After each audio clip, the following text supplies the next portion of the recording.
up, y'all? Okay. What's up, family? What What's it up, do? everybody? What up, bro? Happy What up, Saturday. sis? What's up? What's happening? It's all good over All here. right, happy Saturday, everybody. Huh? Everything good on What this you say? end? All right, good. All right, so once again, happy Saturday, everybody. Welcome to the Saturday's edition of the Sit Down, where the truth is told and real stories unfold. So No for truth, tonight's bro. discussion, yes, in fact. So The for truth is tonight's discussion, we have what's called a burning desire. A burning desire is just that. It's a burning desire. You understand? A strong urge to talk about something that's equally important as what we do on every segment. You understand? I don't want to downplay other issues we spoke about, like one is more important than the other.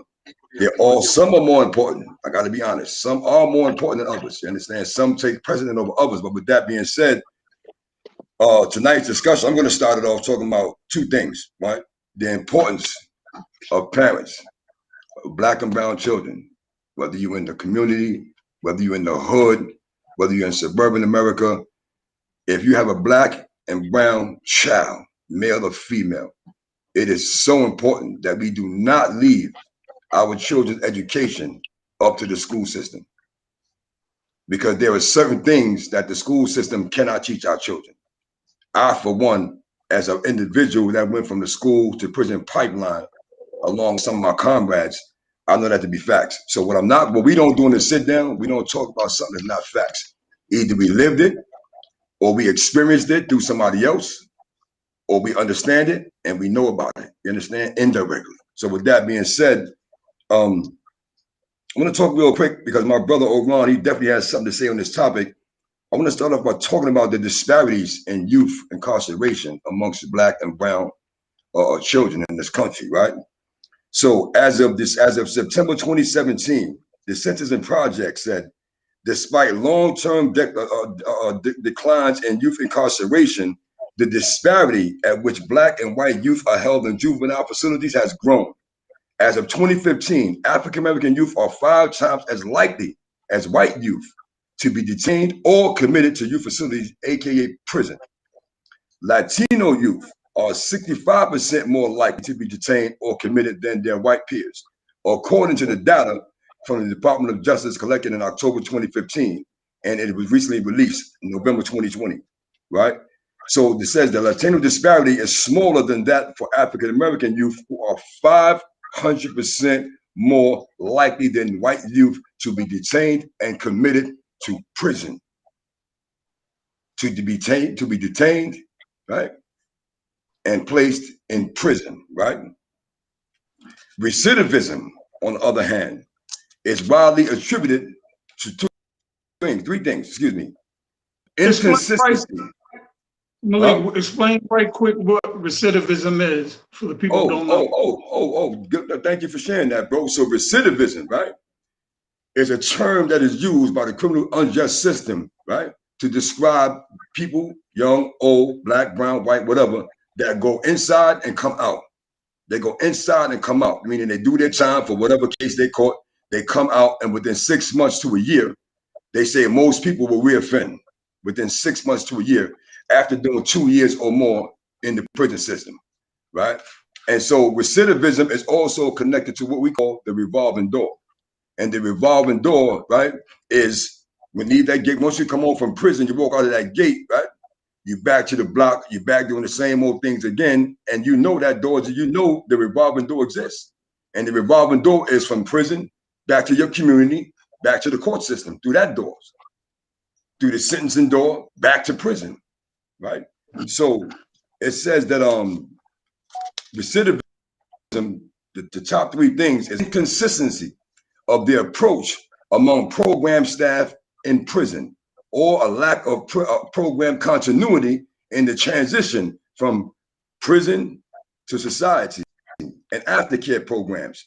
The second one is the lack of long-term support amongst family and friends. Lack of support, long-term support from family and friends. Now, that doesn't mean, I'm talking from experience now, that doesn't mean that you have to provide financially everything, for everything that this person, your family member, may need when they get released from prison. It doesn't mean financial resources. It means vocal support Because once that person, he or she returns back to society, it is up to the family, right? Who was against that behavior that led that person to prison to support that person. And the number one way you can support that person is through conversations. What are your goals now that you're home? What are your plans now that you're home? Where do you see yourself 3 to 5 years from now? How can I help you? Although I might not have the finances, what can I do? The best thing you can do is just be there morally. That's the best thing, and let that person know you believe in that person. Whether they've been in the side once, twice, or 3 times. Some people went into more. I know guys that went in as much as 5 times, 5 different state prison bids, 3 years or more each time. And sometimes a person get it on the first shot, sometime on the second shot. But nevertheless, resources is very necessary. And this is where Considine comes in. This is where the sit down comes in at. This is where the whole program comes in at. This is where She Exists comes in at. This is where 24 Fly comes in at. Right? It's a conversation about real stuff, man. Because if you don't have this conversation with our children today, you'll have that conversation with them 5, 10, 15, 20 years from now, if they go to prison and if they make it out of prison. Right. Because going to the penitentiary and getting a release date, once you go through reception, you get that paper, it does not mean that you're going to live to see your release date. People get killed in prison around this country every day.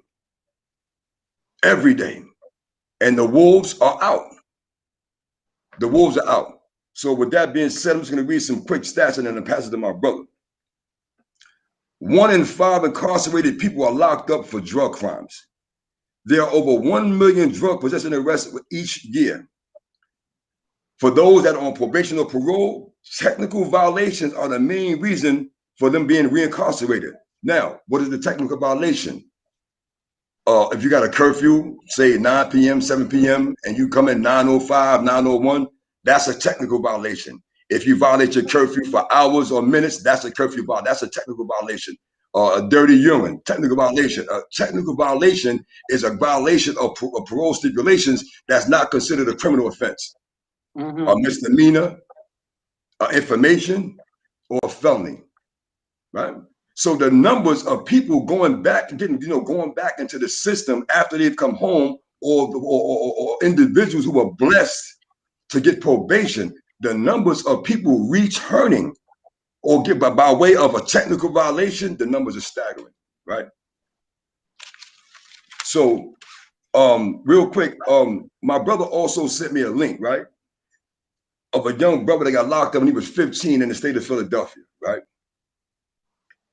It was ironic that he sent me this link because about 2.5 weeks ago, I was watching something on YouTube from Michael Moore, the director of Fahrenheit 9/11, when 9/11 happened, right? And in this documentary, he talked about, and he had the proof, the receipts, the evidence to show these 2 judges in Philadelphia that were sentencing all types of youth, black, brown, white, Hispanic, poor, rich, to prison for profit. Because his cronies owned these corporations, these private prisons, and they sent these kids that came to his courtroom. I'm gonna give you an example. Some were promised 30 days, 15 days probation, but when sentencing day came, they got 9 months, 6 months, 90 days, but wound up staying much longer than the 90 months, the 9 months, or the 90-day sentence because they were there for profit. Subsequently, the 2 judges that were responsible for that behavior, they're now in federal prison serving at least 40 years combined. For what? Corruption. Each one of them took $1.4 million to traffic kids through their courtroom, through their cronies' private institutions and prisons. They had the receipts to prove it. Right?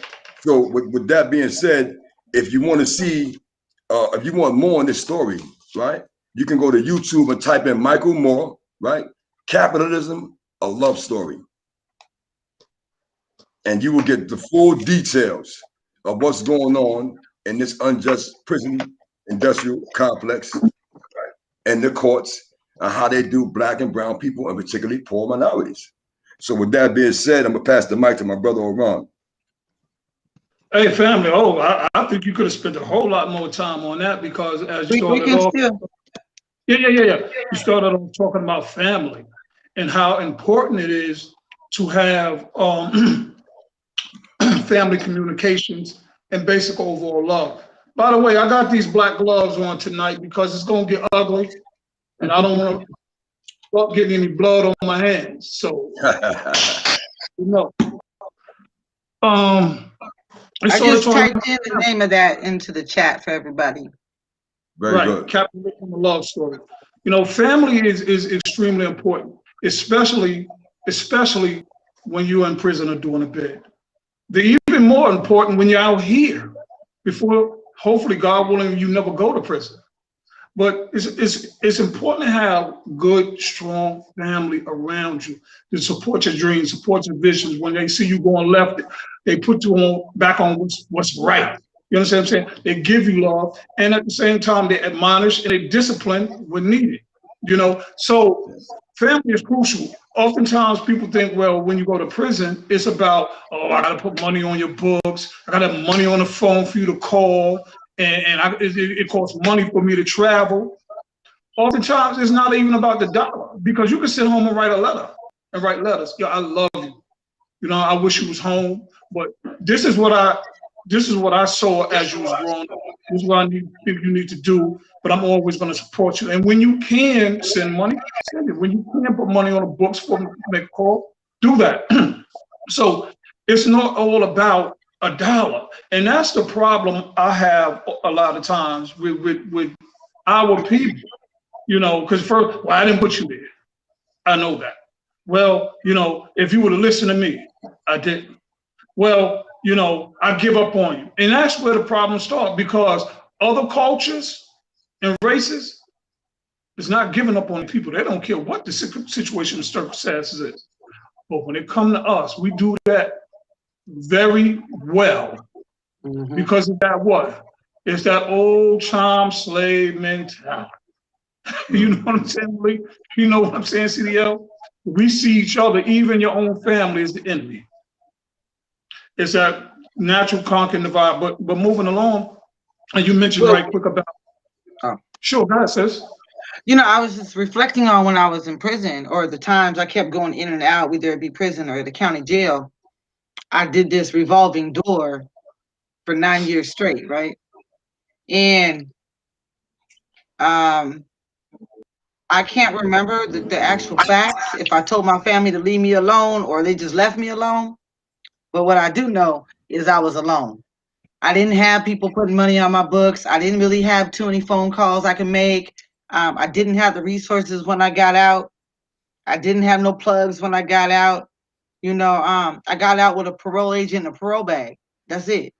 You know what I mean? And looking back at that, how difficult it was to start over, right? Because I got to eat. I got to, I got to have some hygiene. I got to live. Like the smallest little necessities in life I didn't have, and what it did is it kept perpetuating this overwhelmed, not knowing what the hell to do next, that perpetuated that return rate, right? I remember going to jail my first time, and I got a year, and I remember them having me on probation for 5 years.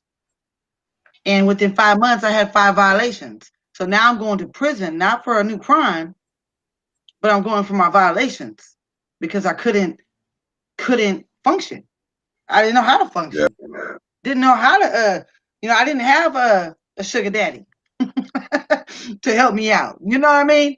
And I couldn't ask my pride and my ego wouldn't allow me to ask my family because they were raising my children because I was on drugs and in and out of jail. So I couldn't ask them for nothing. They were already doing the utmost. Let me ask you a question. Yeah. Right. So, because I'm relating to a lot of what you're saying, right? Mm-hmm. What was your relationship like with your family when you went in and you came out, and during that time when you caught 5 parole violations and went back in? Were you like in contact with your family? Were y'all, having relations? Were you seeing them often? So I left home at 14. So I was out there doing what I do. And I am a little bit different than a lot of people I hear as far as females, especially. I was on drugs too. So I was drugs, gang affiliated. and you know, I was in the life for life till I died, right? So I was one of those people that made a conscious decision that I did not want to impose any of my shit on my family. So I completely removed myself from my family. My family could tell you today I've never stole to them. I ain't never lied to them. I've never disrespected them because that's how I was raised. So what I did is I removed myself. I didn't ask them for nothing. And you know what I'm saying? And that's just what it was. Like I said, though, they did the ultimate sacrifice by raising my children. But no, I didn't have a relationship with them at all. Wow. I I would asked call that them every question day. because I Now, asked I that was going question to because Mr. P, we wholeheartedly agree with you when you said we abandoned each other, we don't support each other. And you also, Melvin, you have to have a strong family unit to survive in this day and age. So true, and that's what we're talking about right now. Go ahead, Malik. yeah. So the reason why I asked the question because I identified with a lot of what you said, right? And what I want the viewers to understand, like if you got a family member, especially a young person, right, a teenager, and you have an idea that they're up to something, right, and you confront them about it, and they don't come forth with, you know, that yeah, this is what I'm doing, I'm sorry, or I don't mean to do pressure to do it or whatever, and they start to abandon the family, they start to stay away longer and longer. Those are signs that the person is A, right, on drugs, right, B, on drugs and committing crime, or C, involved in activity they know they can't lie to you about. But they know Right. if you confront them, they can't. It's going to be obvious So, that they're doing something, but a lot of kids can been snitching on themselves to their own parent. Yes, mom, I'm doing this. And for example, like it took my mama years to actually believe the story for years. When I was like Right. 14 years old, she's heard things that I was doing in the community that I was absolutely guilty of. But because of the way she raised me, because of the, you know, my family, my family background, the kind of family that I have and was raised under and was raised around, she refused to believe that I actually did those things.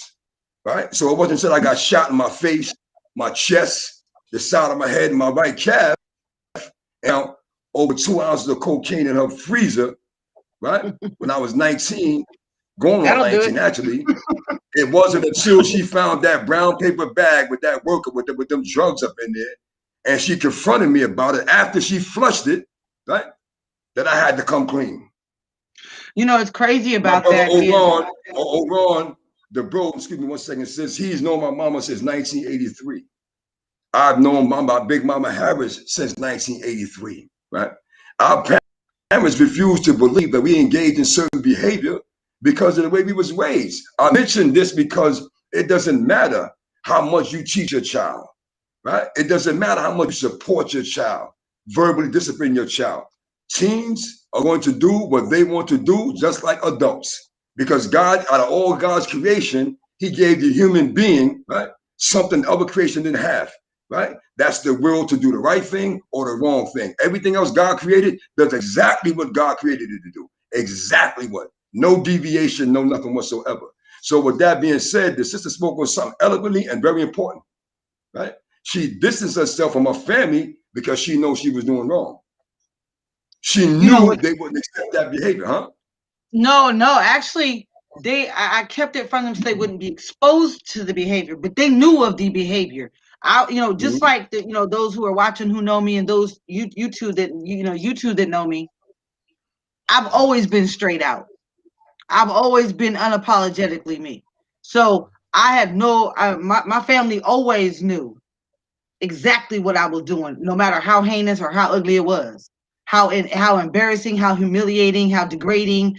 They always knew what I was doing, and the reason why, not only because I'm unapologetically me, but because I knew that the way I was living, that death was around the corner, and I did not want my mama to have to look in the newspaper and find out how I died without me telling her first. There was times where I had to tell her, I don't know if I'm gonna make it, but just know I love you. And well, you know, I'm sure that was terrifying for her. I just got emotional talking about it because I can't imagine come on, sis, what come that on with it. I don't know. I can't imagine what that did to her. thinking of my children. They get a scrape on their knee and I panic. I can't imagine what I did to her with my honesty or my absence. You know what I'm saying? And it's even more difficult because I know she's watching right now. You know, one second, real quick. What I want to do, I'm gonna pass to my brother. I'm sorry, Ron. You just brought up, you just exposed me to a topic that we must talk about, and that's what we do when we in these streets and we thugging and bugging and being criminals and gangsters. The effects that it have on our family members, on our loved ones, our mother, our father, our grandmother, and our children. We have to discuss this because this was happening to you years ago, and you still feel the effects of it. Still feel the pain. I mean, we got you though. You know, we got you. Oh, absolutely. It's crazy. Well, it's not crazy. You know what I mean? You know, because we tell our stories and we come to the sit down and because this is what the truth is told. You know what I mean? And we make ourselves vulnerable and for scrutiny or for good comments. You know, and it's you know, I remember a time, Malik, back in the day when we was in the bush when Baby Ron got killed, and I can remember, you know, because they called me Ron in the street, and I remember everybody saying, yo, Ron got killed, Ron got killed. And then I remember somebody said, yo, your mom's out here looking for you. You know what I mean? She crying, you know what I mean? She thought you got murdered. You know, I could just imagine, well, I imagine the pain she was going through, running through the streets looking for me because she knew I was in the street. You understand what I'm saying? A mother's love, man, is just so deep and it hurts. And we're not like Malik said, we out here bugging, thugging, being gangsters, whatever, you know, trying to get the money. And we're not really thinking about what we're doing to our parents. And then you have those parents who, no matter how much they raised us in the right way, refuse to hear or believe in their child that he or she is out there doing it. When they have strong indications and ideas that my son or daughter is out doing wrong, and rather than confront them, they let it go on because what they say, not my child. My child ain't out there doing X, Y, and Z. But as I said 2 shows ago, it may be your child that's out there doing all the shooting, all the drugs, or they blame it on the streets, right? There's a lot of parents who won't take accountability for their absence and lack of parenting and will say, oh, I lost my baby to the streets. Instead of taking some accountability, right? Because I'm not going to lose mine in the streets. I'm going to go to the streets and get them. I don't know about nobody else. And that's what I'm trying to say. You know, not trying to realize. You see it, but not accepting it and doing something about it, and then shifting the blame. Oh, I taught him this. I taught her that. Not her. Instead of taking accountability and saying, okay, well, Dan, wait a minute. Maybe it was me. Maybe it is me. What we do, we put the blame, we point the finger everywhere else. And that's why I said last week, and this wasn't to be disrespectful to any denomination or religion. How many times you don't went to a funeral? I've been to a whole lot of it. When the pastor's saying he was a good child, she was a grade A student, she was a good mother, he was a good son. But it's because now you're lying to the people. Here we go again, even in death. Right. When it is your child that was causing all the havoc. I'm just grateful that God still has blessed me to be here, to be able to tell this story, and to be able to sit with this brother, my brother, and my sister, and share with y'all all the things that we need to tell y'all about, because you see it, y'all know what it is. And right quick, Malik, as you were talking about the statistics and the numbers on drugs, and you mentioned marijuana. Now today, we have legal marijuana dispensaries. And who owns the majority of them? The Caucasians. Absolutely. We have dispensaries on every corner in every city selling legal drugs now. But guess what? We have today that are in marijuana. Why? Because of their past history. Judge said, okay, it's only 4 or 5 ounces. I'm gonna give you 20 years. The 20 years is because the prior history.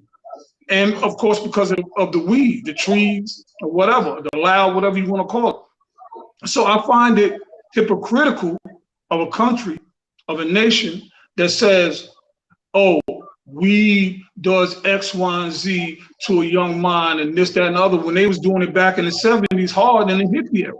But now we got dispensaries everywhere, and we got our brothers and sisters in prison. So this is what the sit down is about, people. We're going to tell you the truth. We're going to give you the statistics. We're going to give you the numbers. Late, but here, what up, D? You know, we're gonna give you the numbers, and we're gonna tell you the truth. And we're not gonna shade it or sugarcoat it. You see the gloves is coming. What up, sis? Let me chop it up real quick, right? So this is something for those of you who's watching don't know me. Like I'm in Texas right now. I'm from New York, right? Brooklyn, New York, right? I'm in Texas right now with family down there trying to start up, our Constance youth mentoring program.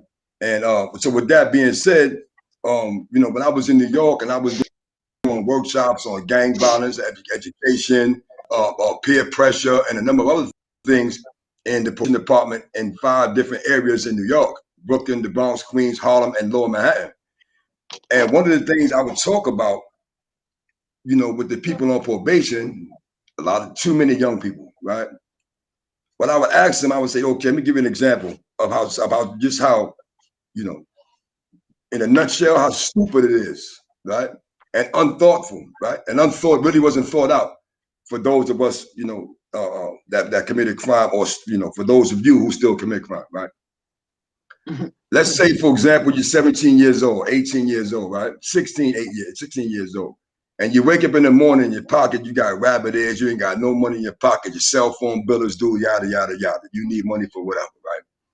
And you go out and you rob, sell some drugs, commit a burglary, swipe, scam, whatever, and you get arrested, and you're 16, right? You get arrested, you're broke still, right? So that's one, you got arrested and you're still broke. Number 2, you gotta do that bid. You're gonna do that, they're gonna send you to prison. They're going to send you to prison. That's 2, right? I like that, bro. So three, and this is the most critical one. When this thought came to my seat, let me just say something, right? Before we go on live, before I do any public speaking, I take a half an hour to 15 minutes, and I ask God to guide my tongue so that I may say something to touch the people and benefit the people who are listening to my conversation. That's a fact. And I try to always remember to do that. You understand? Because if you don't do that, you can get cocky, right? You can get arrogant. So with that being said, I always want to be inspired, right? So I can stay as close to the truth as possible, because the devil is alive and he's at work, right? So I would tell these young people and the older people that was sitting there. So you're 16 to 21 years old, or whatever your age is, and you get arrested and you still broke. 2, you go to prison, you still broke. 3, when you get released, you're X amount of years older. And extra broke. And extra broke. And you're still broke. So now, in a nutshell, you do 5, 10, 15, 20 years for whatever crime you get convicted of or you plead guilty to, whether you're innocent or guilty, right? But this is for the guilty. This right here, this convo is for the guilty. For those of you who know for a fact you out there, you put it in, right? And you get popped and you still broke. You go to prison 5, 10, 15, 20 years. You come home 5, 10, 15, 20 years, that much older and still broke with a felony started from scratch. You sit down and you analyze this and you ask yourself, if you still out there putting it in, right? Is it worth it? I didn't think about this when I was out there throwing bricks. You understand? Begging for these crackers to take me and put me in a cage and so I could perform like an animal in the zoo. Me and my comrades, when we put it in, we didn't think about getting busted. We planned and we put it in. Let the chips fall where they may. We never ever ask somebody, well, damn, what if we get arrested? What if we get busted? What are we gonna do? We didn't have them conversations. We was broke and we tried to come up. But the fact of the matter is that when you go to the penitentiary, I know some people that went to the feds, they had millions. When they got convicted by the feds, they got 20 plus years in the feds. Everything that they own, that their wife owned, that their girlfriend owned, their mama owned, they took that. Went home, but when he went to the feds, came home, dead broke. Got his first job selling newspapers in the rain, delivering newspapers in the rain sometimes, 5 in the morning. It's real, Hey, people. remember the It's movies, real. the movies back in the days, Cotton Come to Harlem, Cross 110th Street, you know, those older movies when, you know, it basically depicted, you know, us as black people, as the drug dealers, we sold all the dope. You know what I mean? They was wearing them clown suits back in the days. Black And exploitation. black exploitation never once was I thinking back then, like, wait a minute, that's not me, and that's not really us. And so many people see these movies. Let's take, for instance, New Jack City. You know what I mean? Nino Brown and all in there. You know, we looking at this thing, and these corporations, these companies is making billions of dollars off of exploiting us, our people, the culture, or at least in part what we put out. But that was never the whole of us. You understand what I'm saying? And then so many people, you watch these movies, right? You listen to the music, you see the videos. And the first thing we want, because we think, well, not us now, but we think that this is what success is. The Lambo, the Bentley, the jewelry, the car. Certainly, you and I, bro, you already know. That was what we was in the game for. The cars, the women, the jewelry, the clubs, and the fun, and the bread, and the money. We call it the bag now. Back then, we just needed to get the loot. You understand what I'm saying? Never thinking about of what we was doing. And we get locked. It's like, okay, now we're trying to fight. How am I get up out of this situation? Right? It's either you better have stack that bread so you can get bonded out or bailed out or get a good damn lawyer because you know you're getting ready to go in. And as you said, when you go in, you're going in there and at a disadvantage already because probably you spent all your money on your attorney. Friends and family done abandoned you. So you got to go through the system saying, damn, I did all that for what? I did that because this is what's been shown to me, that this is the definition of success. This is how I get the women, the girls. This is what fame is, and it's about that life is about. You know what I mean? But you lose so much. We leave the kids, we leave moms, our grandparents. But more importantly, what did we lose the most? We lost our freedom. What is freedom? When you go to prison, equate to time. Time you can't get back. Whether it's 5 years, 10 years, 20 years, or what have you, you can't get it back. And there's a huge gap in between. You understand what I'm saying? That when you are released, you can't make that up.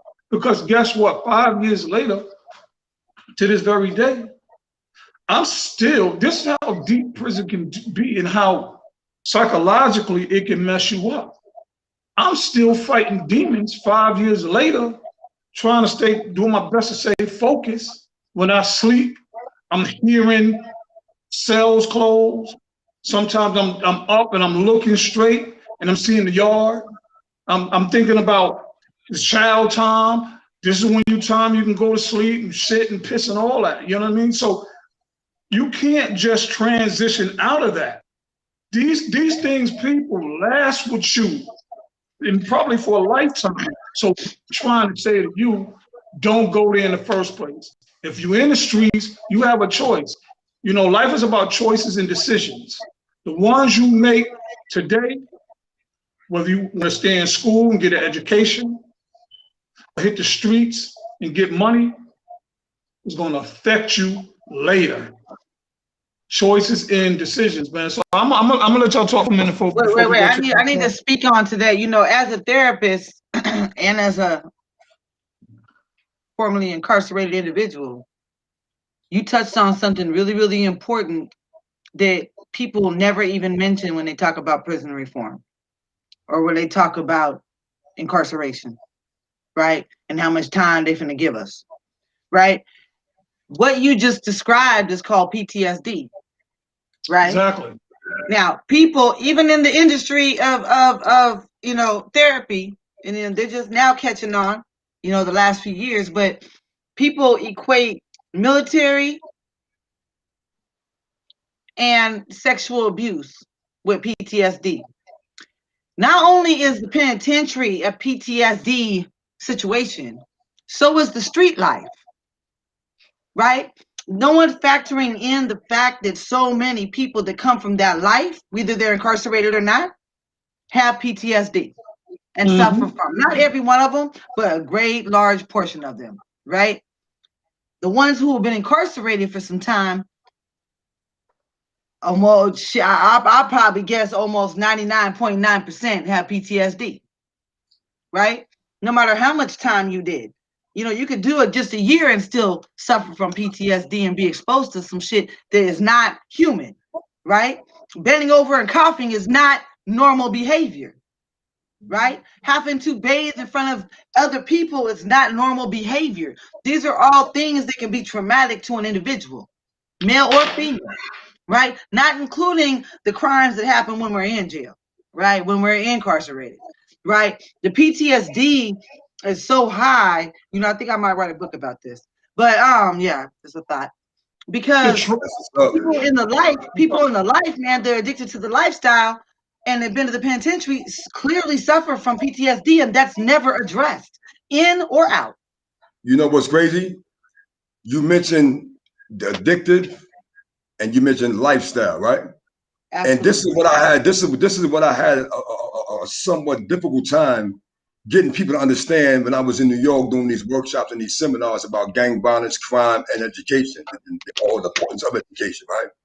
Is help them understand that lifestyle, and I'm talking about the senior probation officers, you understand, and probation officers. Also, that was in my workshops, right?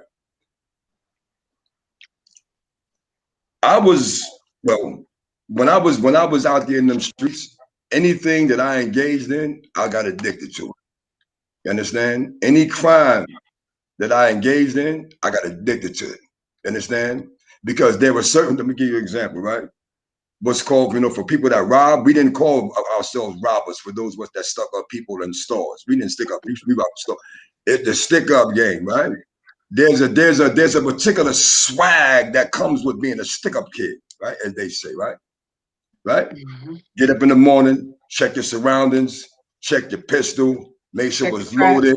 You understand? Know where to go, where not to go without your grip. You understand? And it became addictive. When I was trapping, going to see my connect, I had a certain amount of money put to the side for the plug, right? And so when it was time to go, I was antsy. I was always antsy, right?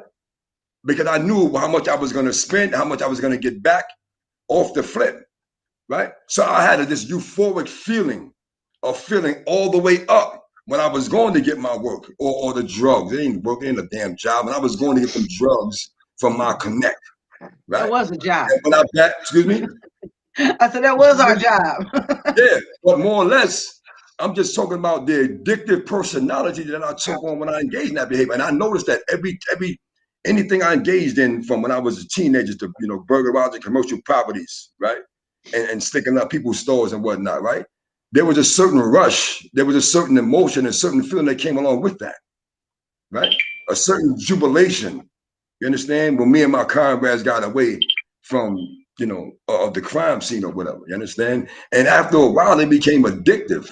This is how people become drug dealers and they stay in. It's the addictive traits. It's the addictive physical components that come along with that. I was addicted to spending my money on drugs, flipping the drugs, and going shopping. I was addicted to that. Addicted to that. Look, I just want to. That street life can be just of getting money, as they say today, chasing the bag, hustling, can be just as addictive as an addict who uses drugs. Because the euphoria and the high that comes from being the man or being the broad on the block, you know what I mean? Being able to, buy fly clothes every single day, the top line of whips, you know what I mean? Your jewelry. And just the recognition of like, yo, Malik's that dude. Yo, Orhan Hanif, he out of state, he killing the game. And with that comes a certain euphoria and a certain amount of like, yo, I'm invincible. It can be just as addictive. That's right. Black woke dope. That's right. So No, the bravado. I'm talking about I'm talking about the bravado. He was reading your shirt. Yeah. Yeah. right. I was reading the shirt. Yo, so the bravado, right. So, you know, it's crazy. I keep saying crazy because it's not. It's crazy. We are the ones crazy. That you mention that, you know what I mean? Because I've seen, and I watch it to this very day, so many brothers and sisters in prison right now because of the life and the euphoria, the high, the bravado, being a man, it brought, and the PTSD that comes with it, post-traumatic stress disorder, right? Syndrome. Disorder. You know, yeah. The effects of that stuff, it'll last you for years and for a lifetime, especially when you go to prison. Because as I said, 5 years later, I'm still fighting demons like every single day. You know, things I find myself doing. Because we talk about decades upon decades of doing time of being incarcerated. It's not. It may not take a month, a year, 2 years, 3. It may take the same amount of time that I've been going in there to decompress just a little bit, but it'll still be there. You understand what I'm saying? So people, if you on the blocks, if you're not hearing us, man, we just putting it out there. We're gonna pray for you and hope to God, like, you know what I mean, you make it, you get some good information, you get out the game, stay out the game, and don't go to prison. What up, sis? Because you know we need to. Yeah. So, you know, it's interesting that you said that because I started a bunch of programs in LA a while back called Criminals and Gang Members Anonymous. Because what we clear is not all criminals are gang members, but all gang members are criminals, right? So, and the whole program, the whole 12-step program is based on the lifestyle addiction, right? Even people who have drug and alcohol problems, we relapse in the behavior and the lifestyle before we do the dope, right? Before we do the alcohol. So there's a whole 12-step program that I had started out here for criminals for the lifestyle addiction, because I've always been clear that, you know, because I got out of prison and, you know, I was still carrying pistols, right? Because I'm still in that mentality, right? Whether I'm committing a crime or not, I still have that mentality. You know what I mean? Because it's an addictive, you know what I'm saying? Look, when Dub C come on the radio, it's like flipping my hat backwards. Like my whole Yeah, I saw you the other demeanor day. change. Yeah, my whole demeanor change, right? Depending on what I'm listening to, how I'm dressed. I mean, I used to wear jerseys all the time. I used to wear boots, like, you know, like lugs and Tims. I can't wear none of that. I'm clear for me. I can't wear no Tims, none of that, because my whole personality changed. What's I'm up, clear. Janelle? You got to be really clear on yourself. You know what I mean? On who you are and what takes you there. Yeah, but you can't be clear on that if you don't have knowledge of self. You understand? And I think I mentioned this on the show earlier, right? When we first began, I think the episode 1, where going into my first year of incarceration, I had to take this drug program called ASAP, Alcohol and Substance Abuse Treatment, right? There was probably about 40 to 50 inmates in the horseshoe, right? And the counselor sitting here in the horseshoe going this way, right? I was to his right. Long story short, day 1 of the program, he said, my name is so-and-so and so-and-so. I'm the counselor, and I want you to go around the room, tell us your name and who you are. I'm gonna start with you. She's talking about me. I said, my name is so-and-so and so-and-so. And I went like this, like, and I looked at the dude to my right, said, it's on you, go ahead, bro. So the counselor said, no, bro, you didn't finish. I asked you to tell us your name and who you are. And I looked at him, I said, bro, I just told you who I am. He said, no, you told us your name. You didn't tell us who you are. I got frustrated because I was ignorant. I lacked knowledge of self, meaning I didn't know who I was, what I was about, other than being a criminal. So I said, well, you know, my name is, you know, so-and-so, Malik Simpson. And, you know, I'm here, man. It's on you, bro. And he said, brother, you still didn't tell us who you are. You keep saying your name. I said, I don't want to talk no mother effer more. I passed, bro. And I got on some G stuff with him because he was a civilian. I was considered, whatever, right?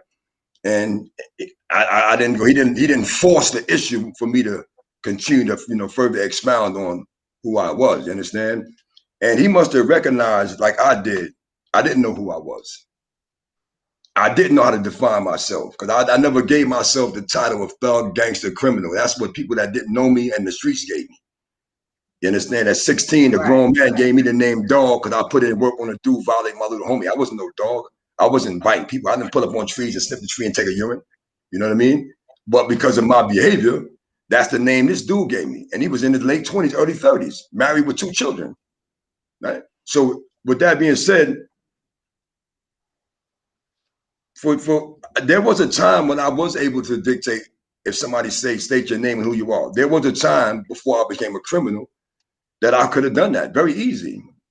Not me. Once I got involved in that criminal lifestyle and that addiction to that lifestyle took over, I forgot who I was. I forgot to define who I was. And I was walking around in a state of ignorance, what we call in Islam a state of jahiliyyah. You understand? It is important for parents, it is important for adults to communicate with the young people around you, the young people that you're raising, and you teach them who they are. Ask them to let you ask you, ask them, yo, who are you? What do you mean? Who that? I'm your son. No. Who are you as my son? What kind of, you have to go into detail to answer the questions what they're going to come up with to help you understand and define who they are. Because if you don't help them define who they are, the streets are going to define them for you. You know what's crazy, Malik? And you know what's crazy, CDL? Damn, why I keep saying crazy? But anyway. It is crazy. Because we keep doing it over and over again, expecting a different result. How many times have we been in prison, right? All of us. And how easy it is or was when the officer, the CO say, name and ID number. How quick you threw your name out there and you read your whole ID real quick because you committed it to memory. You had to. Repetition. 89T0393. Well, I can go some. I got them all. I just don't want to tell how far I can go back. I still remember them too. But I still got them all. Damn, so it's crazy that in 2021 we can remember an ID number from 20, 25, 30 years ago. You know what I mean? That's a name and ID. But when somebody asks you, who are you? You start talking about, yo, my name is Malik, or my name is Oran, I'm CDL. That's not what I asked you. Who are you? You know, so you start talking, well, my name is such and such. I'm 32 years old. I was born to such and such. I was born in Cali. My mom, I didn't ask you all that. Who are you? I hate that question. Yeah, I hate it too. I used to. I used to, but I know now. So I can just articulate it quick. It will take me 2.2 seconds to tell you who I am today. But we got to change the way we hear things and the way we see things, and the things we hear and see will change. You understand what I'm saying? And it's a simple practice. Change the way you hear things and change the way you see things. And the things you see and the things you hear will change quickly before we pivot. I want to throw this out there. Maybe somebody will put it in the comments and maybe you will answer. I'm going to just throw it out there and I'll answer it. What's 2 + 2? Simple. 5. Come on, stop being stupid. So I tell the people, right? And if you're out there and you're listening, what's 2 + 2? Right? Most people, so I'm going to answer so we can move on. So most people are going to say 4. They said 4. Right. You said 4, right? That's so I'm going to ask you the question a different way. How much is 2 + 2? All right, Richard, come on. How much is 2 + 2? DJM, how much is 2 + 2? Okay, there you go. I just asked both of you. Change the way you hear things, and the things you hear will change. The first thing I asked you was, what's 2 + 2? The second thing I asked you was how much. So the question, the answer lies in what and how much. Change the way you hear it. and change the way you see life, and the things you see will change. Because what and how much are two different things. What's 2 + 2 is a mathematical equation. How much is 2 + 2 is 4. Is the answer. We've been conditioned to hear things and see things a certain way for so long in our lives. We do what? The norm. We've been conditioned growing up in the hood, growing up in poverty, growing up without a father, growing up without a mother, seeing murder, mayhem, that we see this as being life. You said, oh, it's addition or 4. One's a mathematical, because see, I said to you again, DJM, what's and how much change the way we hear things. And this is what I'm saying now. Because we're conditioned and been told for centuries and decades from our ancestors up until this day, we see things one way because it's all we know. This is how other people win and are winning, because we've been conditioned to see the situation in life only one way. Change the way you hear it, change the way you see it, and you'll stop going for the okie doke. So when you're having your next conversation with someone, listen carefully, because you may be able to educate them, you know, and have a better conversation. So I just want to pivot so we can move on. Yeah, let's move on to that was well said, though. And again, just real quick, I just want to say before well said, bro. I just want to break this down real quick. I mean, before Oran does. Yeah. One, if I'm talking funny, I just got my tooth pulled an hour ago, so that's why I'm talking funny. Just want to put that out there. But I couldn't miss the show because that's right. I'm part of the show. Right. And this is a commitment. Also, if you're in here, please share this video to whatever platform you can. Hit like, share, subscribe, hit the notification bell so that you can be alerted when we go live on the other days that we're live. Because we might hit a random day one day. You thinking we in one place and we here. So not only that, Oran and King Malik said in the beginning that we're open for questions too. If you have any questions, anything you need to ask or want clarification on, please hit that chat and we'll respond as quick as we can. With that, take it away, Oran. Did Ramon come on yet? No, he did not. Not yet. But hey, I'm sorry. Go ahead. I'm sorry. No. With that, just go ahead. Hey, there was a song, because we're gonna pivot now, people. There was a song by the great Ray Charles. For you younger cats and sisters out there, you probably don't know Ray Charles. It's probably more than likely your mother's and your father's era.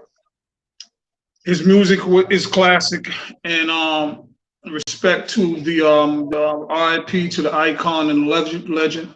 He had a song called Georgia. Georgia on my mind. And I just want to read you, Georgia. I just want to read you people just a quick 3 lines. He said in the song, "Whoa, whoa, Georgia. No peace I find. Just an old sweet song keeps Georgia on my mind." So as we pivot, that's what we're going to be talking about today, because Georgia's on my mind. I know it's on my brother's mind because we spoke about it. I know it's on my sister's mind because we spoke about it. What happened down there in Georgia with that sister, that the representative, the black sister, the African American sister, the queen, and what happened down there with her. For knocking on politely, I'm sure you've all seen the video. And again, this is why we come on to share with the people, because you know a lot of our people from the streets may not watch the news, and that's why, and you probably don't get it, and that's why you can tune in right here and get it from brothers and a sister that been in the street. So we may be able to articulate it and give it to you in a way that you can understand. Because some of us, we get it when you know what I mean? You feel me? You heard stuff like that. Whereas you turn on the news, you be like, oh, this is too much. So hopefully we can deliver that. So Georgia and what happened to the sister is what's on my mind, it's on our hearts. And if you saw it on the news, you should be outraged. Parents, start to get your kids involved in politics and what's happening in their world, in this world, our world. Because the things that happen today, as I said, with our actions, they translate and they come back later. And you say, well, I didn't know, or I should have done something about it. That's what we do a lot. Instead of heeding the situation in the court right now, we put it off one way. Oh, I should have, would have, could have. How many times we done said that? So what happened down there was like, it just like really pissed me off. Do you want me to show? Do you want me to show some of it? You can elaborate after. Yes, let's all elaborate. And viewers at home, we need you to comment how you feel about it. So I'm gonna show y'all a few pictures, just so you know. And you guys have all seen these pictures because they've been everywhere. But just so we don't forget, and then we'll show you a little clip. I'm gonna make sure. Hopefully it shows up. Hold on. Let me see. Hold on. I gotta remove us or you. Let me see.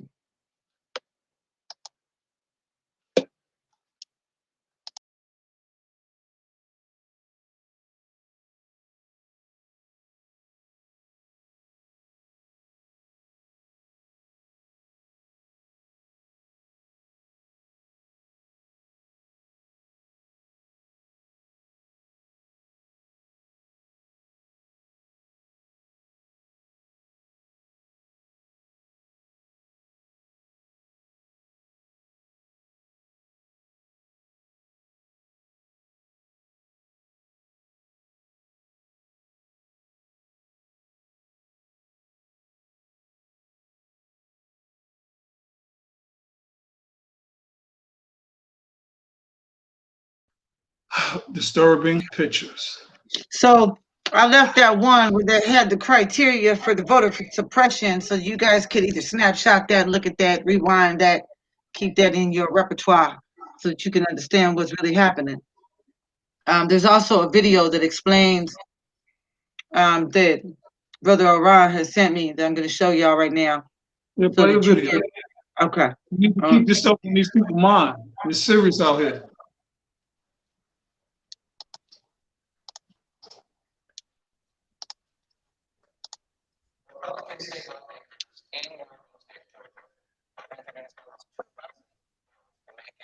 More difficult to vote. They are going to end no excuse mail-in voting, which has been there since 2005.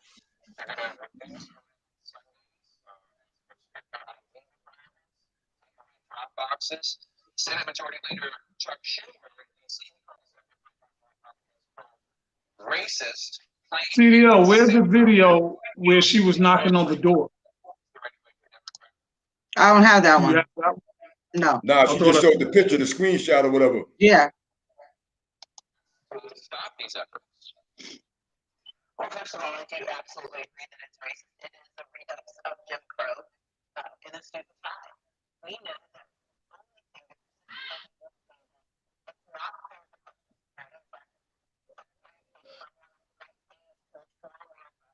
I think they get the picture because we don't have the audio. I can't hear the audio was kind of clipped. You guys don't have the audio? Now the audio, the audio was chopped up, but they get the picture. You understand? It's about voter suppression. You understand? Well, what it was, I'm sorry you guys couldn't hear it. I don't know why you couldn't, but the cold part is they're basically talking about those things that were listed in that picture that I showed. And the reason why that was so important is because that's why she was arrested, because she was knocking on the door to ask a question because these laws were being written or signed. So go ahead, Oran.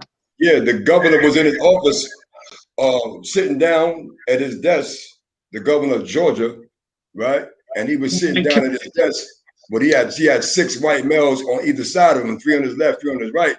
And he was signing the new oppressive bill restricting voter rights even further, you understand, to disenfranchise the Black and brown community in the state of Georgia. And so the representative, the sister, was outside his door, and his door was being guarded by the governor's police. And so she tried to knock on the door, and you can see the white man put his finger towards her face, and then he like F that, grabbed the arm, bent the arm behind her back, and it's his fellow officer came to his aid, and they cuffed her up, and they pretty much like hog-tied this sister, man. And then they drug out of the courtroom, out of the governor's mansion, and kicked it up wherever it was at, legislative office, Capitol. They drug out of there, kicking and screaming, man. And it was disrespectful, it was disgusting, man. Yeah, and one of the videos that shows her asking, like, I'm an employee here. Why am I not allowed to knock on the door? Why am I being, what I'm saying? They knew she was an employee there. She was her place of work. Well, they probably had orders from the governor. They probably had orders from the governor. Anyone disturb us, anyone come to this door, like they're in the Capitol, in the White House, trying to storm this door, lock them up. She's a state representative.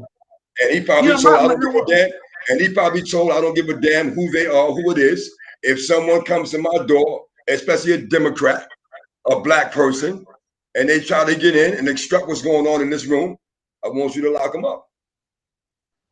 Because it was just so simple. By the way, they could hear the video. I think you guys couldn't. So what? Backstage. I think that they could hear the video. You guys couldn't because you're backstage. Okay. Well, nevertheless, yeah,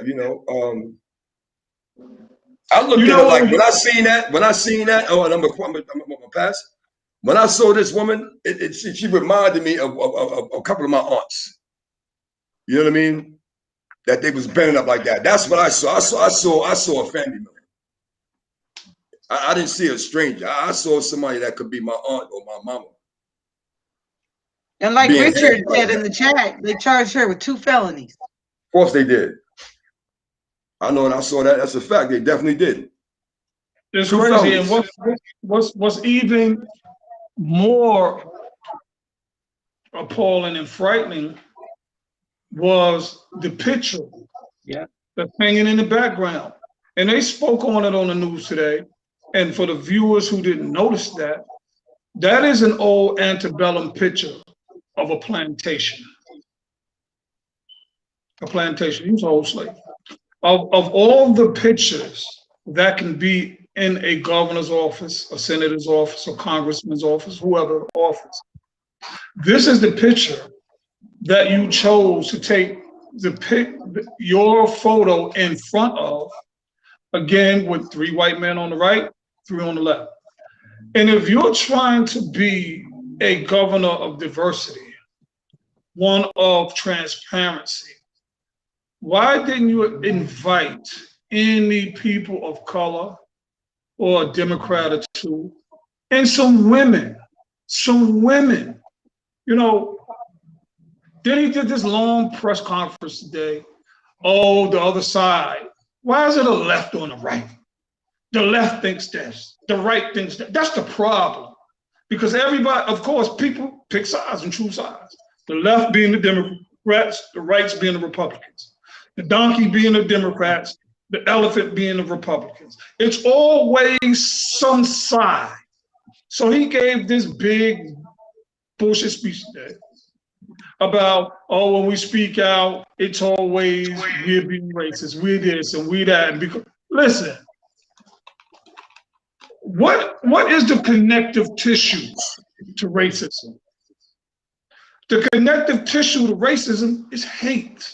Mm-hmm. Hate. Why do we hate? Why does one group and one race hate another race, a group? Why do people hate each other? Look, facts. This country, this very same country that we all love, we love our country. We love what we was born. We love the country. Hold on a second. The same country was founded on hate, division, and murder. Those are facts. Let's deal with the facts. I don't need you to partisan this, partisan that, partisan F the BS. This country was founded on a theft, rape, and murder. You talk about the Mexicans or the immigrants. No, you're the immigrants. I have a lot of white Caucasian friends, and they know if they're viewing, I'm not talking about you, because they showed me more love over the past 18 months to 2 years in my own people. Not these two people, though, but my own people. But you're the immigrant. And I'm looking at this picture that they chose to sign this bill into law. And they don't care about optics, how it looks. We're showing you what it is. I don't care about how it looks. I'm showing you what it is. Young people, parents, if you're out there, talk to your children. Because it's bad enough. We really got to tell them, if you pulled over, if you stop, say yes, sir, no, sir. Put your hands on your steering wheel and do this and don't make no sudden. We have to, nowadays, like, we got to tell our kids because we want them to make it home. And it shouldn't be that way. Because guess what, people? You want to know another fact before I let the floor and my people talk about it? I am more afraid when I'm walking down the street, when I'm going to an establishment, right, of a white man or white woman out of nowhere. Mm-hmm. Help! He's trying to rob me. He's trying to rape me. And I might just got out of my car. As an instance, I told you a couple of months ago, I just parked my car, got out. White woman was getting out of her truck. She saw me walking by. She got back in. She slammed the door, and I waited for her. And when she came, I was like, yo, I'm more afraid of you. What was all that about? I'm more afraid of you saying, help, he's trying to do something to me, because they're going to believe you first. So these people don't care about optics. And these are the things as parents, as African-American men and women, Black men and women, Latinos, and people of color, start having those conversations as well. Teach them about politics, because I'm going to tell you what, when we was in the street getting money, we didn't care about voting, politics. The politics we care about with the politics of the street. How we going to get this bread? That's it. How we going to get this money? That was our politics. But hopefully, as you get older, you mature, you get more conscious, things matter. Those old things, as they say, pass away, and you just a new person. You're a better person, especially if you have a spiritual side about yourself. You understand what I'm saying? So I'm going to toss it to the viewers, toss it to my brother, toss it to my sister, because what I saw yesterday was just another example of F you, we run this. I don't care what your position is. I don't care how much money you have. Take it up with the courts, and because right now, because you showed in those pictures, CDL, the contrast. We had thousands of people storm the Capitol building, where they opened the doors to let them in. They walked them out. Nobody took pictures. No one got arrested that night. Like, at least, well, we saw people on the floor, but for the most part, they was walking the little people right out the door. They opened the doors. They took pictures. And this queen was an employee. Yeah. And later on, FBI started doing facial recognition. People started reporting it. What about right then and there? Because me personally, when the National Guard got there and the police, everybody in that, no one was walking. You're all going in handcuffs. How is it so easy for this sister to tap on the door, to get in? I want to know what you're doing in there. Can I witness it? No. You see how they manhandled her? How they was stuff on her in the car? Walking her backwards? First of all, since when did they walk you backwards handcuffed? They do. In heels. In heels. You saw that. See, you know what I mean? So now, you know, along with that bill, and it's just all going in the same direction. You know, in some places in Georgia, they're also talking about those reparations, and they're talking about housing. What that sounds to me is they're trying to create some more housing projects to get them away, to get everyone stuffed away some more. You know what I mean? It's all a bigger agenda. Like, you know, it's. I need to say this. When Trump got ex-nayed, right? I kept hearing everyone say, "Oh, 2020 gonna be all good. 2021 gonna be amazing. Everything is good now." Are you crazy? I'm asking you, is you crazy if you believe like that? This is just the beginning. It's about to get real. I mean, for real, for real. There is nothing okay right now. And you need to understand, this is just my opinion, realize that some things that he's saying here is just our opinion. I don't give a damn who's in office right now. It's the same wings, two wings of the same bird. Don't ever get it twisted, because with the people that you wanted in power, with the idiot out of power, look at the state and condition that we're in. It's getting Well, worse. you know, the brother was asking how easy it was for them to walk her out of there and cuff her and do it the way they did it. And it's from the level of impatience that them two officers, right, that they held and dealing with that sister. She wasn't there. She knocked on the door maybe 4 times. Bunk, bunk, bunk, bunk. Hand went to her face, chastising her, right, like she was a child. Her arm went up, and then he grabbed her arm and he subdued her, and then his partner came and assisted with the arrest or the takedown. There wasn't an arrest to me, it was a takedown to me. You understand? Some of these people, man, they see, when they see black skinned men, male or female, you know, some of these people, man, they see niggas, man. They didn't see her as no representative. They didn't see her as the governor's equal. They didn't see her as their superior. Right?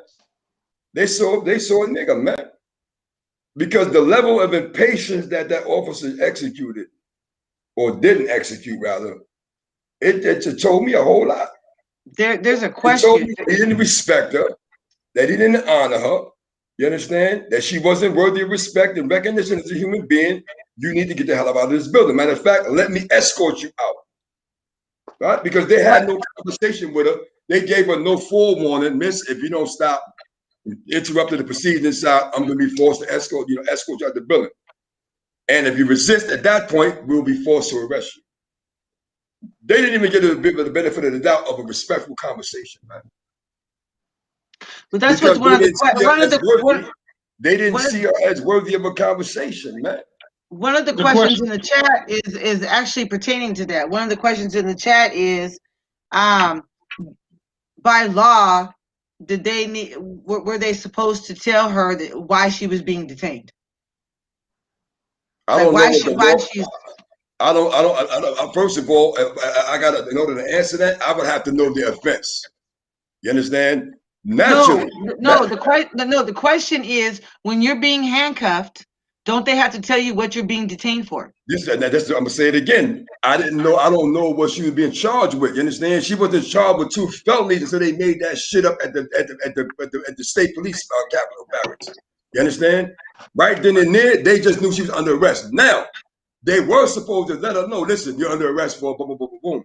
And we will sort this out at the state barracks. That was the question. You know what I mean? Yeah. They were supposed to, of course they were. Anytime you're detained, and that detainment go from being detained to physically restrained by way of handcuffs.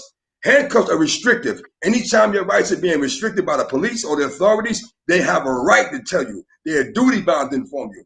And also, for a step further, they are duty bound to inform you of your rights so you don't incriminate yourself or others. The Miranda rights, right. Of course. That's named after a Latino, by the way. 2 things they can have to ask you. Ma'am, sir, being detained because we received a phone call. Second, well, you're being detained because we have reasonable suspicion that you broke that window over there. We see the window shattered. Although they didn't see you do it, and this they use this reasonable suspicion. So, dangerous. And in other cases, it depending on what it is, if it's something real violent happening, I have to tell you shit. No, they don't. Well, first of all, just like if you get pulled over and get handcuffed and step out of the car, they don't have to tell you they're detaining you. But when the minute that they took her down there and was arresting her, they had to tell her. No. If you ask them, am I being step out of your car, sir? For what, sir? If you know for a fact you didn't commit no crime, that's still no reason to resist. You are obligated to comply, especially if you're black and brown and you want to see another day. So, for example, know what our rights are, but we're saying police stop, license registration. Then it goes further. Step out of the car. Once you comply and step out, you have the right to ask them, am I being detained?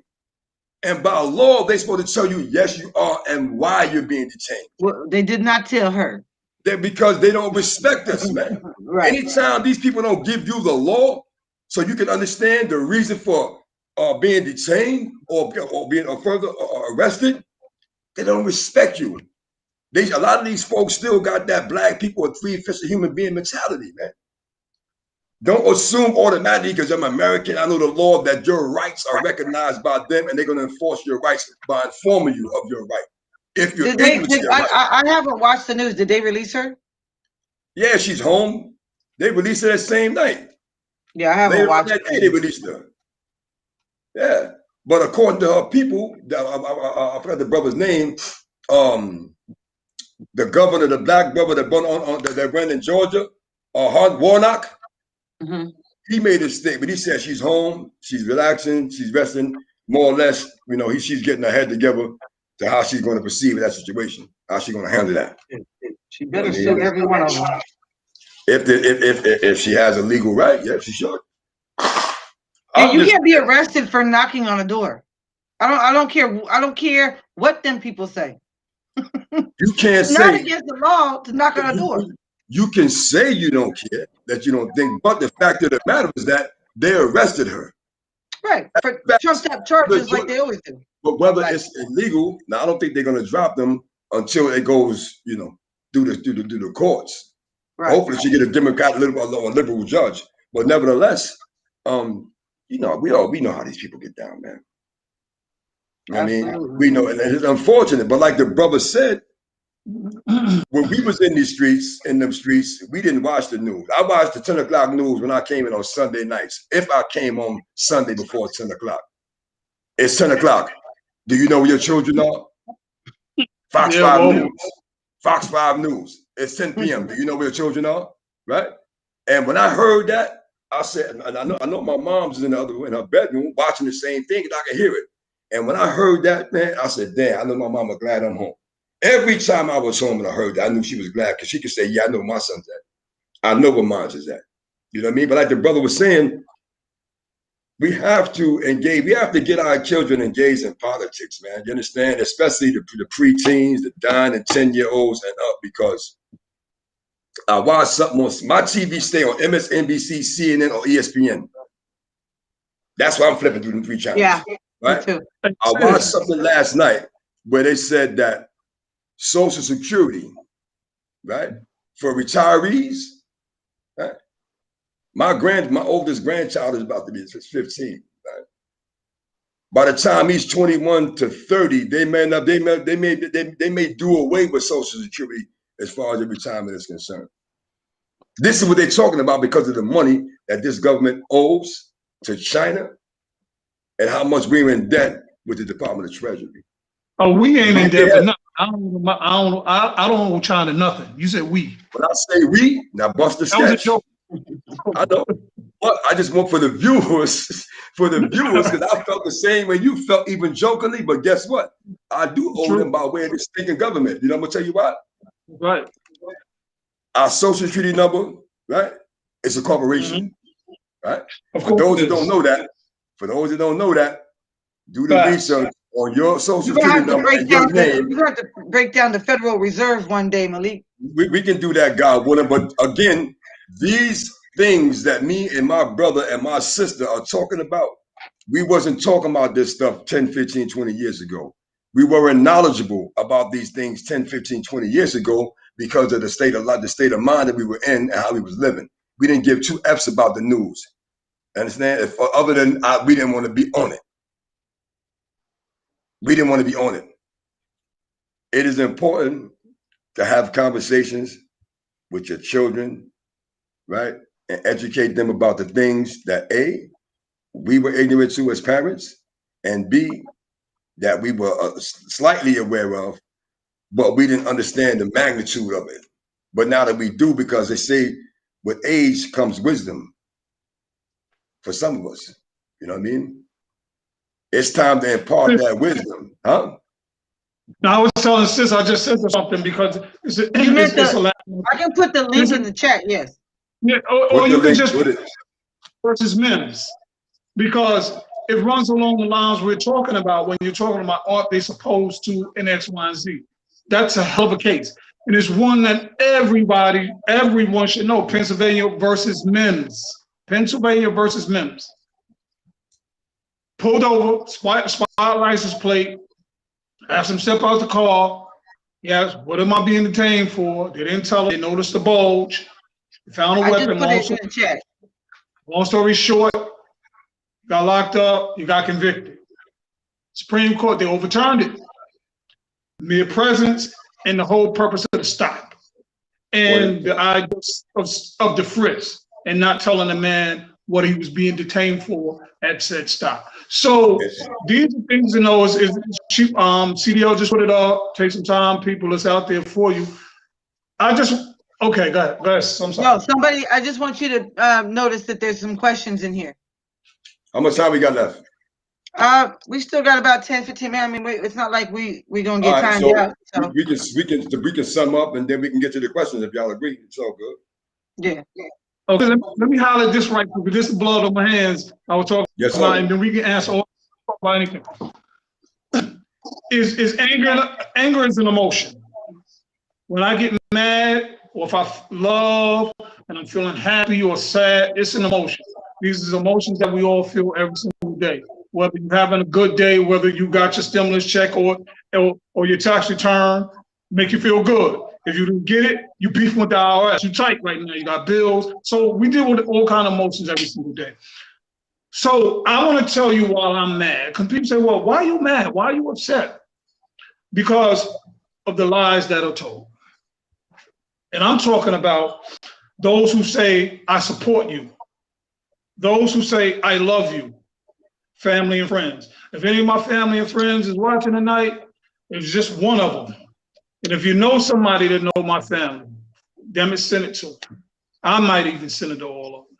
Because I said I was going to post any more of our videos on my site. If they want to see it, then go online. But I'm mad. Yes, I am.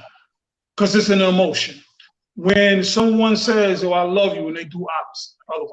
When somebody says, I support you, and they do otherwise. And it's crazy. Because I go on social media all day, I can see the Beyonce, and I can see people following, millions of followers, Kim Kardashian, millions of followers, Jay-Z, Lil Baby, Dub Baby, whoever, millions of followers, right? People clicking all day, never met these people, don't know these people, probably never see these people get a day in their life. But you follow them and you support them. And you love them to death. Whatever come out their mouth, you're going to follow them, you're going to love them, you're going to follow them, you're going to love them. But here it comes back to friendship.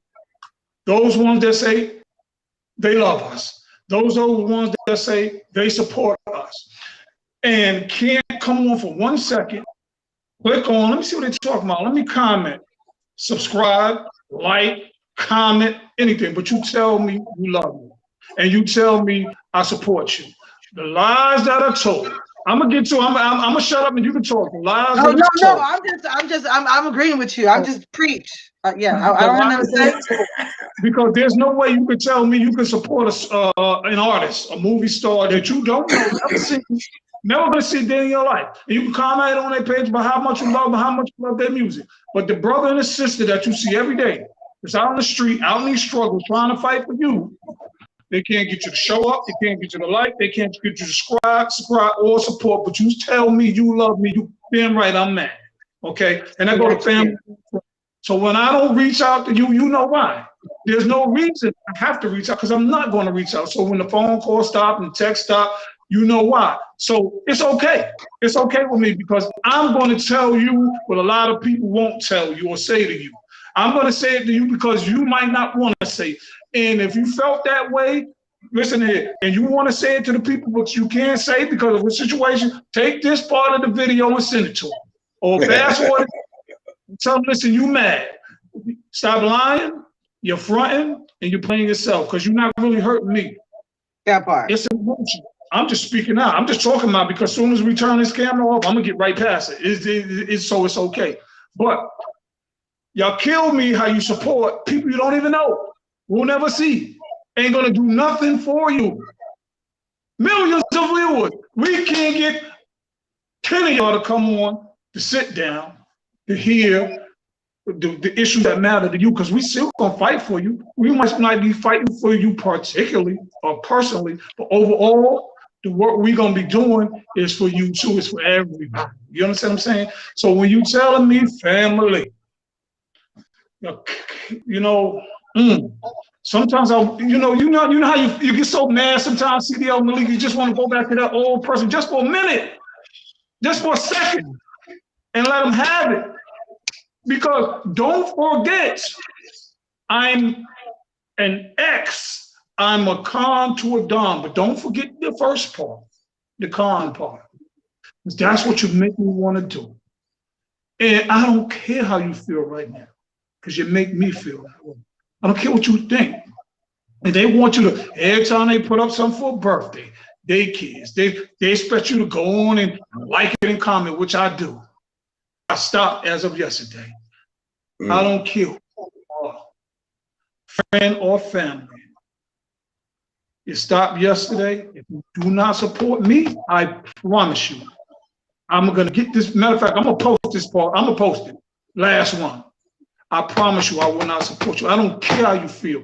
And if you have a problem, because you support, y'all people support everything else. You support everybody's organization, whether it be white, black, Latino, whatever. Okay? And buy up all their goods and tell me you love me, you support me, you damn right I'm mad. And I get upset because I deal with certain emotions like you deal with certain emotions every day. So don't tell me, yo, you in your body right now, i.e. in your feelings. I'm not in my feelings. I'm expressing how I feel. And that's what I feel. Then there you go, bro. And That's the blood. I ain't get no blood on my hands, did I? Nah, them things is crispy clean, bro. Yeah. That's why we have them on. No fingerprints either. So none. It's crazy you say that because it's true. Like, for example, I mean, I know tons of people that I've supported their businesses. I bought their bullshit products just because I support them. I've been to their bullshit shows even though they sucked because I support them. I support you no matter what. I come to your events that I don't want to be at because I support you. I ask someone to simply share my link to my GoFundMe or to my website for my organization. They won't even share it. Family included. Won't even. I don't expect everyone to be able to donate or to be able to help build what I'm trying to do to help our people. But you can't share it. I see you on social media all damn day. You couldn't share it, but it's all good though because you know what? I almost stay being me. But with that being said, Roland Wright has several questions, and I know. So one of his first question is, do you believe that the new Jim Crow is worse than the one in the 60s? Let me say something. Good question, Roland. That's King Rowe, by the way. That's a great question, right? I was born in 65, right? My mama had me when she was 21. I haven't experienced racism in society. You understand? I haven't experienced anything Jim Crow-wise in society. However, I experienced it in the penitentiary, right? I experienced it when I came out of the penitentiary. You understand? Because of my criminal history, right? Certain states, certain towns, certain cities, you can't get an apartment in your name if you got a felony for whatever. Murder, robbery, burglary, drug sale, trapping, swiping, scamming. In some states, in certain apartment complexes, man, a felony is a felony. So to answer your question, do I think today's Jim Crow is worse than this Jim Crow in the 60s? Yeah, I think it's worse because it's more hidden now. You understand? Them folks, they took off the uniforms, you understand, the hood and the robes, and they put on suits and ties. You understand? They put on doctors' uniforms. They put in correction officers' uniforms. You understand? They put on the black robes. The robe ain't white no more, it's black. And it's black for a reason.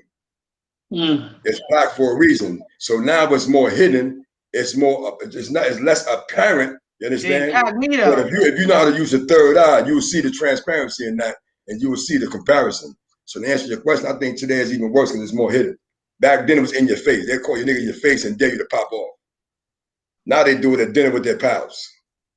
What's the next question? Real talk, bro. I love that.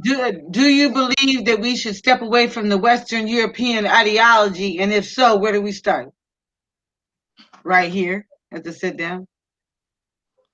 Have to sit down. At the sit down. I want to know. You have to get with people who are like-minded. I want the brother to answer this, right? What do you consider the Western European ideology? You know what I mean? Because we're in the West, right? White America has no culture. You understand? They have no ideology. You understand? Matter of fact, they do. Their ideology is oppression, oppression, oppression. That's their ideology. Aside from that, white America, they have no history. You understand? They have no culture. Black America, we have the history. Unfortunately, they're a part of our history because what they've done to us. Our history, actually, let me stop. White America's history started because of Black history, bro. I'm going to say this again. White America's history, it began with the advent of the Black woman's and the Black man's history here in America. Because prior to that, there was no history about white Americans because they had no history to write or tell. Be clear on that. Yeah, without Black history, we're not talking about, throughout time. The question is westernized. So we're talking about just here. What's just westernized? For the viewers, just so the viewers are keeping I need to be able to go in detail. What is westernized about white history? No, I'm not saying that. No, the question was asked. Oh, okay. He said capitalism. Yeah, okay, but that's not a white thing. That's a European thing. What most white American men know and learn, they learned it from Europeans. Greece, England, Wrong. Germany. You understand? This is where they get their little bit of history from. The art, the cathedrals, construction, right? Everything else came from Black people. Inventions. Don't make me put up on the screen the things that Black people have created from while we were enslaved. Don't let me hit you with the amount of things that Black folk created while we were enslaved and so-called free, that we have blueprints for, and it actually worked, these designs. But the slave master took it and got the finances for it, and he put it into rotation. You understand? To be sold as a product to his people. When it was us that created it. You understand? So be clear, these folks that are racist, they're racist for a reason. It's up to you, Black people, to find out. That's how they keep the capitalism alive, though. Man, listen, it ain't just because we're Black. It's this right here, man. That's not what I said. We got here. These people, right? They know what we created. They know what we can do with a third of our brain. A third of it. They asserted it. They know. DJM says I like this one. Says we. You see how they go? Back to us. We have a long history. I'm sorry. She's agreeing. Sorry, I agree. She's agreeing. She said that earlier in the thing that she is Caucasian, but she agrees with everything that we say. I read it, and now that I remember, so I forgot that was her. Yeah. I agree with you. My apologies, because I was going somewhere else. Well, what's her name? Her name is Lotus. Thank you for tuning in, Lotus. Please tune in next week as well, and share and tell a friend to tell a friend to tell a friend, because we had to sit down. First of all, let me say this, right? We're not racist. Right? We're not presenting racist ideologies and opinions. We're talking about real issues that affect Black people, right?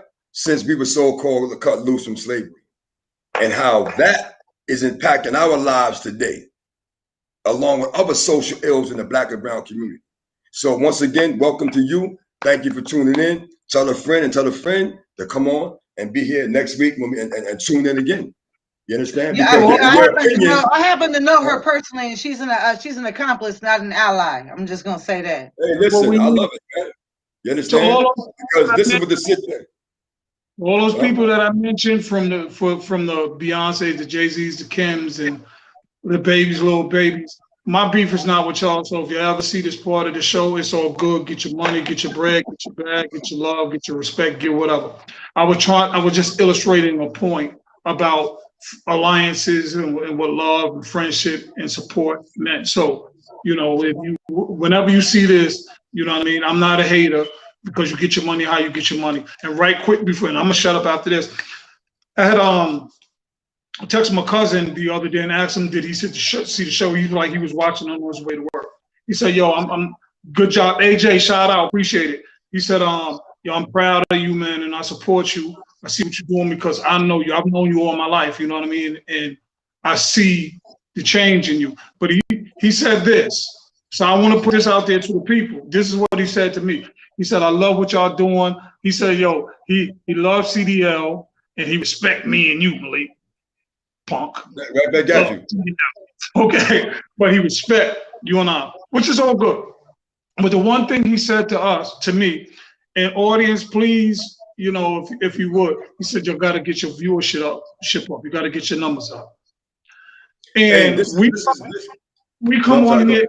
We come up on here a few times a week to give you people the love because it's real. You understand what I'm saying? But he was like, yo, y'all got to get y'all numbers up because I can see where y'all going. So I'm asking the audience, as CDO said, as Malik said, share, talk to your people, share, talk to more people, share, tell them what we're doing, tell them who we are, tell them where we're about. You're talking to 3 legit ex-cons, legit, okay, who is up here sharing what we've been through, and we're talking about day-to-day issues where the truth is told. We're gonna tell the truth and real stories unfold. And quickly before I shut, y'all brothers that asked me, the ones from the Bronx, if you tune in and get CDL your information, I have the Cons Down shirts for you. All right. Can I get one? Anyways, real quick. I just want to do a shout out to Melvin and D because Melvin just has my back no matter if I move, he move. And D, this sister D, aka Tanya, aka Mixed Bag of Love, shares our stuff every day. Literally every day. She is pushing the sit down. Like same with Roland Wright. Roland Wright posts about the sit down every day. Like literally without any coaxing from me or reminding. And these are people I met on social media. They're not even been in my life and support me 500%. So I want to shout out to y'all and I love y'all. Roland said he got one more question. You better make it real quick because we out. So hurry up. Y'all said it.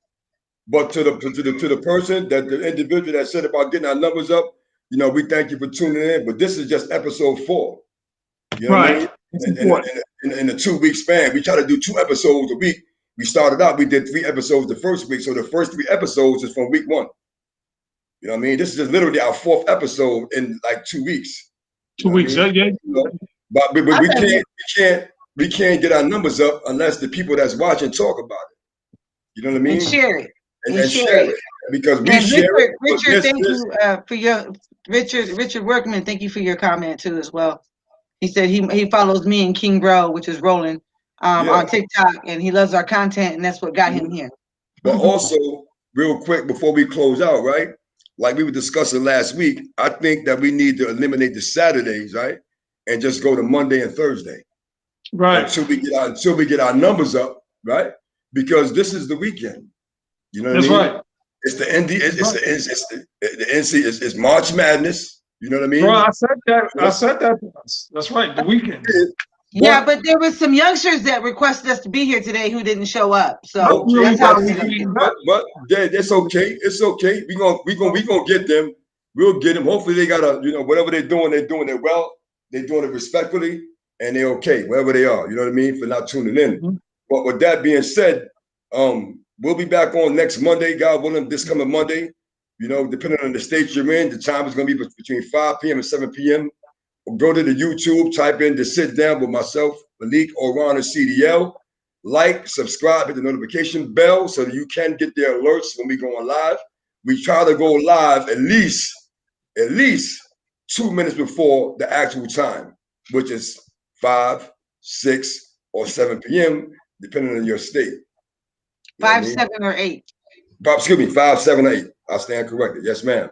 So with that being said, any parting words, y'all, before I close out? No, DJ M says it just takes time and keep going and stay dependable. Thank you, bro. That's a girl. Thank you, sis. Thank you, sweetie. Thank you, sis. Appreciate you. Anybody else? Roland said that King Rose said he'll wait for his for Monday. Well, Monday he has a show on. Just to let you guys know, he has a show too on Instagram. So. Oh yeah, I liked his show. I had liked it yesterday, and brother, I'm over on. You probably see. I liked it yesterday. Next time you air, I'm checking in. Yeah. So he airs on Mondays when we're airing, so you can't do it on that day, but you can do it on Fridays. Yeah, he has them on Fridays too. Yeah, we can check it afterwards though, God willing. You know what I mean? Yeah, because he has one on Fridays. While he's airing, we'll be on because, right? Yeah, Okay. that's on Mondays, but Fridays Fridays he's on too. All right. So for the viewers and the listeners, as of today, we're not going to be on next Saturday. If we do decide to be on next Saturday, God willing, it'll be a burning desire topic or something that's really pressing that can't wait to Monday. So with that being said, tune in next week, Monday, depending on your state. In 2 days, right? Yeah, Monday, right? Depending on your state, between 5 and 8 p.m., right? Go to YouTube, type in The Sit Down with Malik, Oran, and CDL. Like, subscribe, hit that notification bell so you can get the alert that we're about to go live. Because we don't do this for likes. We do this for conversations. This is the sit down. And the sit down is not a sit down without the viewers. Because you know what I love? You know what I love is King Rose show is called Room on the Couch. And ours is called The Sit Down. But anyway, he's Monday, Wednesday, and Friday. Also, the lady the business side shouted out last week, J Band, the Black female owned business. She's also in the chat. I appreciate you. Love out to you, J Band. That's what's up. Much success to everybody that's listening. Whether you got a podcast, an internet show, a 9-to-5 job, whether you're an entrepreneur going to school, got 3 or 4 jobs, and you're grinding out. Like my older daughter, 32, 3 jobs. 3. 32. No. Not cool. Not cool at all. She's 32 and not even enjoying her life. Oh, well, yeah. Because she's going so hard to pursue education, you understand? And setting an example for my son, my grandson, little Malik. Even when I was in the pen, I made sure I wasn't on the phone writing letters or on the visit, preaching the purpose of education to them, for their future, right? Without setting the tone for myself. So I began to get involved with programs where after it was done, I got a certificate of accomplishment. Malik, I gotta go. I love it. And I made copies to send my mom and my kids. So with that being said, you gotta set the tone. You gotta set the right examples. Peace and love from myself, CDL, my brother Oran. God bless you. See you Monday. Have a good night. Peace. Thank you for tuning in. All right, y'all. Yo, you done? You say CDL? No, I'm good. I talk to these people all the time. All right. Right. I'm gonna holler at y'all in a little, bro. All right, copy. East side, fool. Assalamu alaikum.